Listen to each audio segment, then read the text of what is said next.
This season of So You Want to Run a Restaurant is brought to you by Localizer. In today's market, the difference between a full house and an empty one is discoverability, and Localizer makes sure your restaurant actually gets found. Yeah, by making it easy to manage all your online reviews, you'll boost your ranking on Google, Yelp, and even the top delivery apps.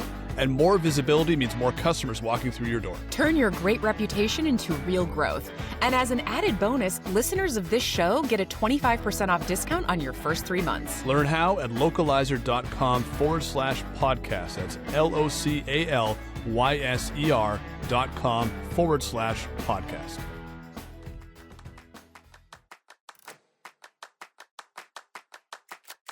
Hi, everyone. I'm Claudia Sarek. And I'm Spencer Michael. And this is So You Want to Run a Restaurant, created by the team at backofhouse.io, the most trusted resource for restaurant tech.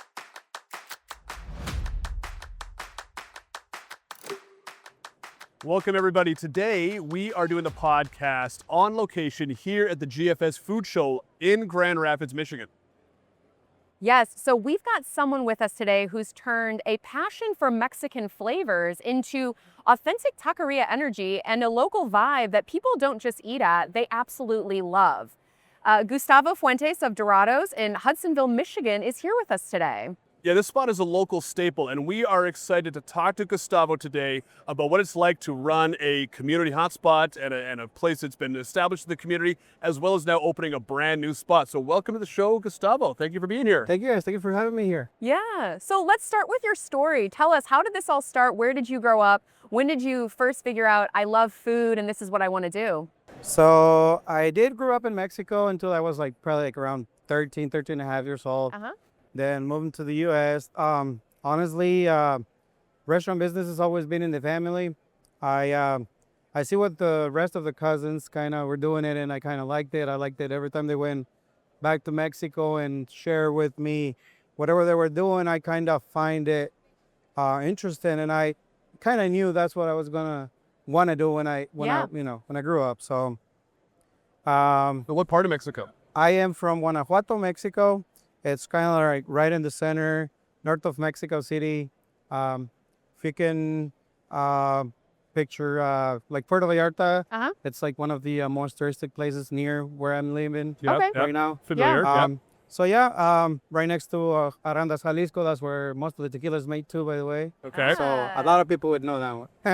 And so the family always work into the restaurant business. Yeah. And eventually I did too. I moved over here and started working since 50 years old, pretty much. Wow. Started all the way from the bottom. Did some washing dishes and stuff all the way into where I'm at right now. So Self-taught all the way through. Yeah. No, any formal training, or did you really just? Well, in Mexico, where I grew up, it's not like you go out to eat a whole lot. So it's more of like, we cooked always at home, and mom was always cooking for us. Grandma was always cooking for us. So, at my age, I already knew how to cook here and there a little bit, but nothing major. Like I didn't like onions when I was little, and they had to cook me a separate batch from it. But, eventually you grew up and you're like, well, you got to do it, or you got to cook yourself if you don't want to, But for sure. That's kind of what, But your whole family was in the we're all cooking. And so who would you say was your biggest influence? That's a good question, because when I came to the U.S., my uncle that I grew up with, he was the chef. But then my eldest brother was the manager. So it was kind of funny because my uncle would be like, hey, come over here, start stirring up the rice, get this ready. You have to put this much water and do this. And then my brother would come in and he'll be like, hey, go in the bathroom, fix yourself. You're going to come outside and you're going to start cleaning. So they kind of got me going back and forward. Yeah. And I guess, I started it, I definitely worked more on the outside of the front of the house of the restaurant than the kitchen. But once you become, an owner and part of it, you got to learn it all. And that's what I've been doing in the past few years. GFS has definitely helped me out a lot through it, with help from them, their chefs, the whole crew in general. I've been learning a lot of new things that I thought I knew, enough, but it's always, a little something here and there. You can never stop learning. Of course. Yeah. So. I mean, you're picking it up from, obviously from your past, from your family. Then obviously you've got your brother and your uncle, and and pulling you back and forth. And now you're learning from your supplier, which is, you know, but no, everybody could contribute, right? It takes a village. I love it because like for example, with the new restaurant, well, by the way, I work with a group that we have 3 restaurants. I have El Burrito Loco in Granville, which is on the corner of like Naps. And then I have Dorados in Hudsonville. That was kind of like my baby. That's kind of like the one restaurant where they're like, okay, I think we're ready. And they kind of let me took it from the bottom, all the way from like, you know, pick colors, do this, do the arrangements, you know, pick up the menu, things like that. And I guess it worked out good because, you know, eventually they're like, okay, we're going to do something else. And that's where I started like researching. There was an opportunity where we were able to get another location, but it was way too close to the one I already had. And it was really good. You know, what we had going on at Dorados is really good. The community, thankfully, it's been really, really good to us. And the only problem was that the new location was way too close to the first one. Right. So I'm like, I don't know if I really want to do this because it's like way too close. So you're like competing with your own restaurant. restaurant. I want to take from my own. You're cannibalizing in a way, And I really wanted to open more restaurants, but with the same name, with the same brand, the Dorados brand, which, by the way, it was my brother Nick's name that died of brain cancer. Oh my goodness. So that was kind of like our story. We wanted to open restaurants, you know, ourselves without, you know, the big guys that were behind us at the beginning.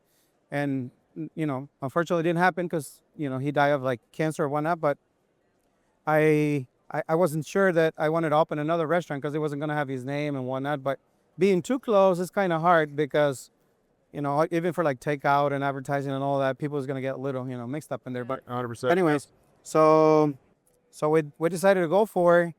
But that's when GFS step in, and they're like, they wanted me to go like all like new. They're like, you should do like a total new concept. You should open up a like American cuisine type of restaurant. I'm like, well, I know what I'm doing when I'm cooking Mexican because I already, you know, did it for a few years, but and you grew up with it. Yeah. I don't want to dig into something new that I don't know what I'm doing. Right. And that's when they all step in and they're like, well, we're gonna help you with that. And Chef Ed, which is like one of their chefs, definitely has helped out a whole lot. He's got a lot of ideas. He helped us put like most of the menu and stuff. But like you said, like they got the ideas, but then we make it our way. Like we spice it up.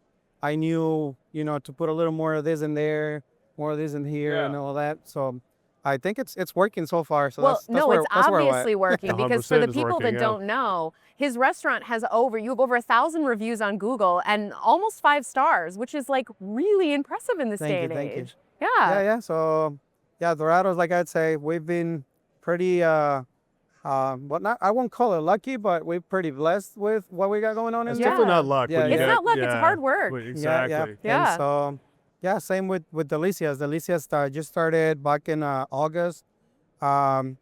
It's a little bit of a new concept. We have like a fusion type of cuisine in there, and I didn't just do the Mexican side. We added it like pastas, like for example, like on the Italian side. We added it handhelds, like on the American cuisine. We had a little bit of like newer additions, like we have like for example in the appetizers, things like that. We added it like a little high-end type of dishes. Right. So you were really experimenting with the new place. Yep. Like I said, with Chef Ed, you know, helping in the back, he brought in all the ideas, and then we started like making it our way. Yeah. I guess. Yeah. The cooking is cooking. The technique is the technique. You'd probably find a lot of similarities to this new cuisine that you've already been doing once you get started. But then you're putting your own spin on it by, you know, making it your way with the spices and with the different techniques that you might add to it. Yeah. Yep. And it was nice. I loved it. It was nice that we did all this kitchen tests throughout, you know, 3 or 4 months. And it's good to be on the other side where they're cooking for you and learning. Like when somebody comes in and be like, well, what would you call yourself, you know, fusion, where you have like, you know, 3 pastas on 3 of that. I'm like, yeah, well, I learned how to like make it from scratch. Like when you ask me things like, you know, we have an our menu, we didn't just open a bag or a can and we put it together. We did it from scratch. Yeah. Like we learned how to cook a little bit of Italian. We learned, like for example, with the snatch burgers, it's not just that you just grab a patty and snatch it. Like you have to like find like the perfect point, like the perfect, it's not you're gonna temp it because it's a tin. Yeah, it's all But balancing. it's gotta be good, Yeah. And it wasn't at the beginning when we tried to do it ourselves. It wasn't as good as it was once we did all the training and all the, You're in the lab, learning. basically. You're in the lab every day, and you're trying things out, and you're testing things, and then you're trying and you're testing, and you're trying and you're testing, Yep. and then you're fine, and you're getting it right eventually. And then customer feedback. Is that driving the menu at all? I'm sure it always is, your customer feedback, but is that helping you like as much as say something like Chef Ed and your previous experience? Yeah. Well, at the beginning, what I was doing, I was just trying to get everybody's input. Since day one, I was always in there, going around the tables, making sure, to let people know that we're not just like doing it simple. Like we're, cooking, from scratch and having them try several things and, just give us feedback. If anything wasn't like up to what they, thought it would be, we can spice it up. We can, do more of that, less on that. But so far it's been working good, to be honest. And how do you stay authentic to your recipes and your creations while still taking that feedback? Because I imagine it's difficult. I mean, these days you've got tons of dietary restrictions, new dietary restrictions that we didn't even know existed. Lots of feedback coming at all different angles. So how do you balance all of that? Yeah, well, we take from everybody. Like it's you hit like the spot with that question because it's a lot of people that say, well, it's too hot, and people's like, this isn't hot at all. So Yeah. you have to like see you can kind of meet in the middle, Yeah. and try to please everybody, up to one point. Yeah. And what we've been doing, like for example, with the heat wise and stuff like that, we can also add more, and we can also cook with less. Not necessarily because we have our dishes set. It's got to be like that. If somebody requests us a little less, a little more, we do it without changing the whole idea. Because if they come and like try to swap the whole thing around, then it's not gonna be what we meant to be. But Yeah. The spice level is very subjective. It's a very subjective thing. It Yes. is, if you ask my mom, is this hot? She's like, I can't eat this. And then I would take Same. a bite. I'm like, what are you talking about? This is the most mild. Someone told me Tabasco was spicy, and I said, it is? Yeah, well, see, and that's what he has to deal with. Yeah, right? you have to deal with this all day, every Exactly. day. Nice. More heat, please. Catering orders can get messy, forms, phone calls, and way too many mistakes. But Rally Catering by App 8 makes it easy. Guests order online with 0 errors, saving your team time and allowing you to capture more business with higher margins. Less stress, fewer mistakes, and more revenue means catering finally works the way it should. And right now, listeners of this show get 30% off their monthly subscription for the first year. Head to app8solutions.com to learn more.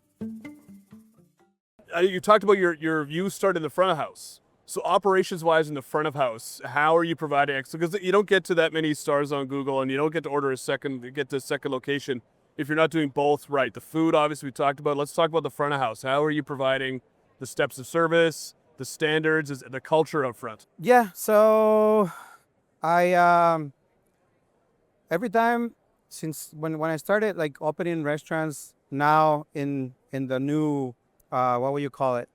Like not just as a worker, but as a group of owners.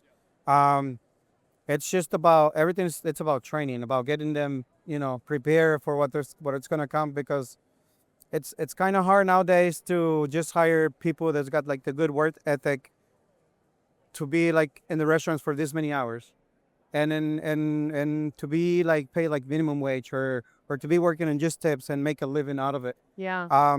So something that has worked really, really well for us is like every time we have a chance and like somebody wants to like come in and train and stuff, we just get as many people working as we can and try to like rotate and whatnot. And if we see that we're gonna open a new restaurant, we kind of have 2 or 3 leaders that are already like fully trained, and then I can kind of take on them and get help, and all together, start hiring for the new location.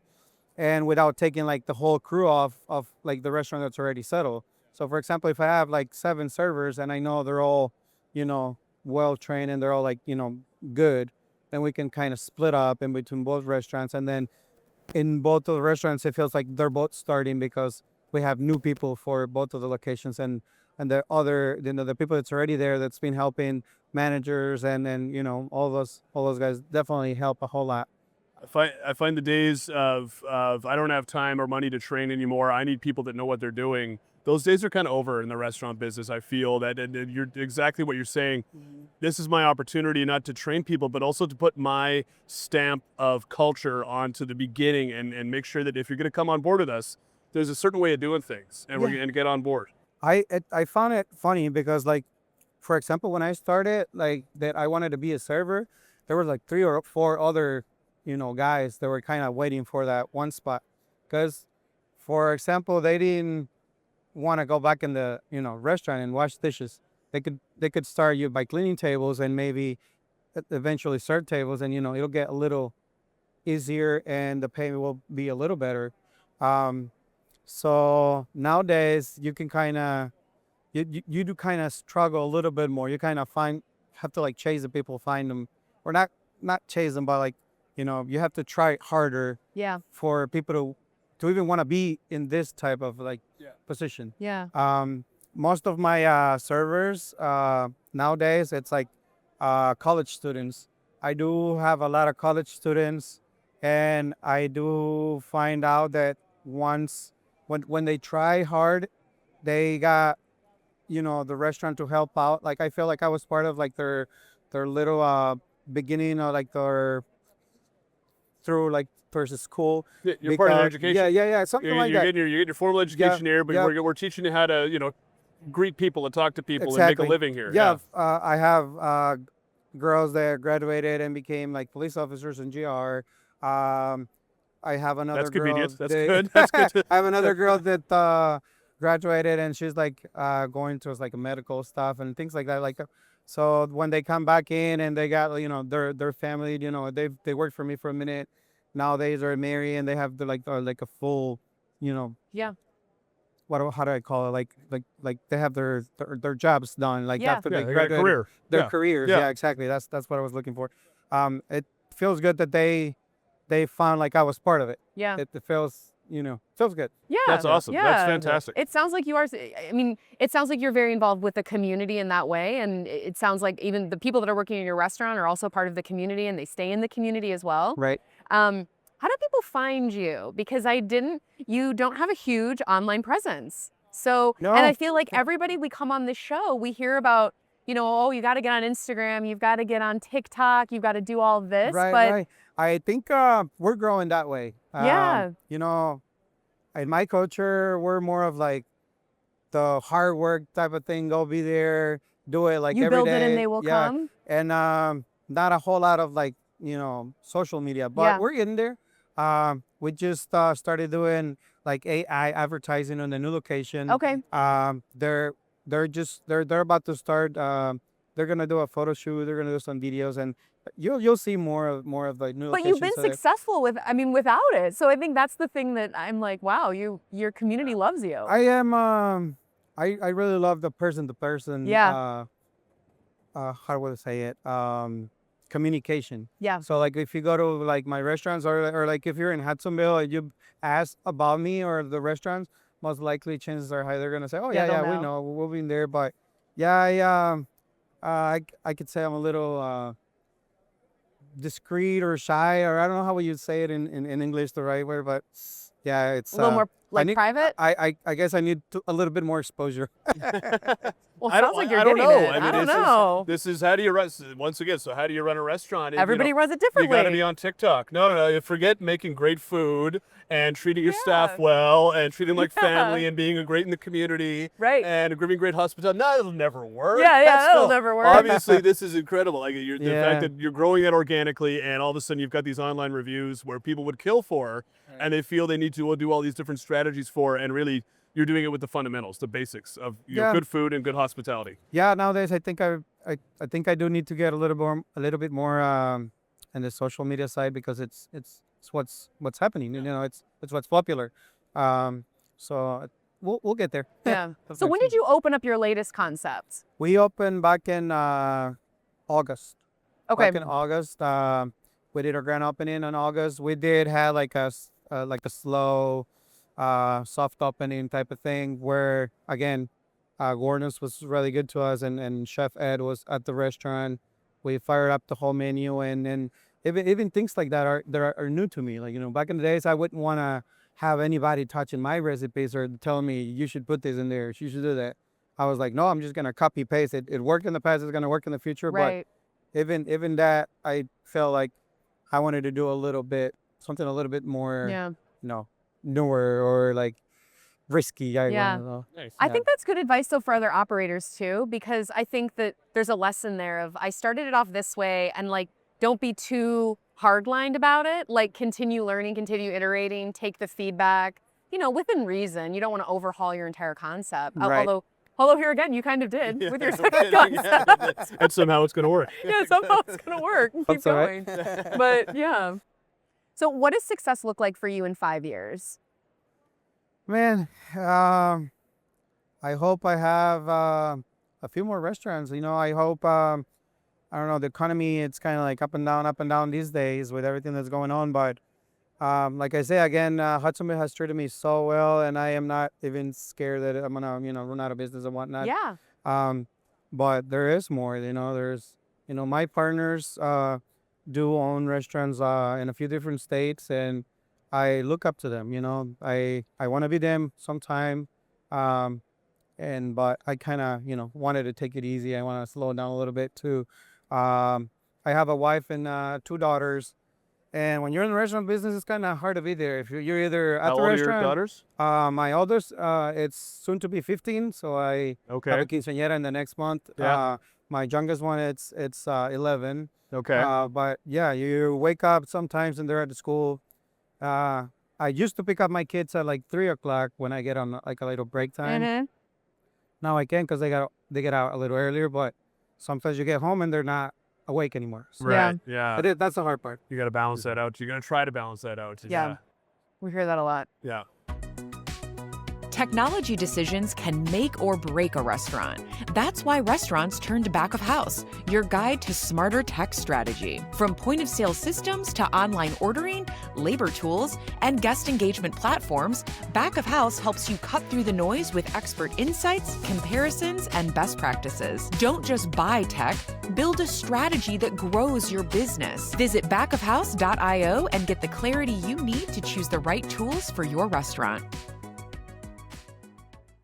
All right. Well, should we go to the lightning round? I think we should go to the lightning round. You're ready for the lightning round? We're ready. Ready. We're gonna fire away with some quick Fun questions. You want to start? Quick questions. Yes. All right, okay. you start. What's the best-selling dish at Dorados right now? Best-selling dish at Dorados. Ooh, you caught me turning that one. There is more than one. Oh, okay. Okay. Well, give Yeah. us like Good, that's fine. top three. Top 3. Yeah. All right, so enchiladas locas are to die for. Okay. That's 3 enchiladas. You can choose your protein. Got a little bit of heat there with the banana pepper covering the chorizo Ooh, with yum. the cheese sauce and some rice. So enchiladas definitely one of the hit ones. Yep. Nowadays with, like you said, the diets and the allergies and all that stuff, we added it like bowls to our menus. That's one thing we never had. We have like a little salad here and there, but nothing crazy. Like we have the Dorado bowl, which is like one of the top sellers too. And then we also have like the simple arroz con pollo, which is just your grilled chicken, little rice, tortillas, and cheese sauce. Everybody loves it. Perfect. Wow. Perfect. Okay. I Those think- all sound delicious. I think you answered this one, but if someone's visiting your restaurant for the first time, what's the one menu item that they have to try? So for Dorados, yeah, I kind of answered it on the other one. But then for Delicias, since we're going through the fusion route, Right. you gotta try the smash burger. Smash burger Oh. our way, you know, one Angus patty, one chorizo patty, which will blend in and marriage. Oh, that's two cuisines. interesting. I don't think I've heard that You before. should give it a try sometime. Wow. Okay. Yeah. I'm a smash burger fan, so I Well, would how be can you all not over be? that. Yeah. Yeah. Yeah. I would I'm love that excited one. for that. Okay, if you could only play one song on repeat during service, what song Oh. would it be? Ooh. I'm usually listening to Mexican music most of the time, so it's got to be some mariachi, some band music, Okay. for sure. Yeah, right. yeah, all That right, makes that's sense. good. Yeah. What is the best compliment a guest has ever given you? Oh, it's really really nice when people walk up to you and tells you that how good the food was, how good your service, or how good everything overall, the experience. Yeah, That they feel welcome when they come in there, that they feel like a family. that's awesome. All right, what's the most unusual customer request you've ever gotten? Most unusual. Ooh, Um, you're like, there's so let's many. see. Where do I start? No, let me think about them. Most unusual request. I don't know. Somebody asking for burritos without tortilla. I guess I don't know. Like Okay, wait. it's like I I want actually- a burrito, but I don't want tortilla. Yes, I actually do have a funny story about this that I'm going to chime in on. Was it you? No, Asking it was for- not okay, me. All right. I was at a local Mexican restaurant in Chicago, and I swear this is true. The girl next to me tried to order a quesadilla, and she goes, but I want it with American cheese. I don't want the cheddar cheese. I don't want the other cheese. I want no. it with American. And I mean, everyone just looked, and we were like, No. what? Oh my goodness! Yeah, I that's what the very smash burger weird. is for. Yeah, that's it's for what the the American cheese. I think you're confused. Yeah, that's right. Yes. That's right. All right. Okay, last question here. What's one common mistake that you see restaurant owners making? Common mistake the restaurant owners make. I find kind of hard to let go. So I think what worked for me, it's to be there. You know, you can't be Like obviously to be present on site. Yeah, you can't be in every single restaurant you open, 24/7, but you gotta, swing by, you gotta be around. I feel like you gotta make sure, it's working, and then they're following kind of like what you wanted to project. Because sometimes I find out, people get successful and they forget about where it started from, Yeah. and they're just not there anymore. Yeah. And then that's where I've heard of a few locations that kind of like, didn't succeed because there wasn't somebody that, told what to do or whatnot. You're, Not- you're not- open 7 days yeah. a week. You got to be swinging in every now and then. Every at now and least then, see- yeah, Make sure right. the place is still open. Exactly. Right? Exactly. Awesome. Okay. Well, thank you. This Thank you is very great. much. Thank Thanks you for so much. joining us. Oh, This thank was you for great. having me I over. love hearing your story. This is Thank awesome. you guys. Thank you. So You Want to Run a Restaurant is created by Back of House, produced and hosted by Claudia Sarek, with Nick Florick as executive producer. Marketing by Hillary Young and Ashley Dunn. Creative by Manisha Kishenchand. And live production by Sarah Heemstra. And of course me, your co-host, Spencer Michael. For more information, visit backofhouse.io/podcast.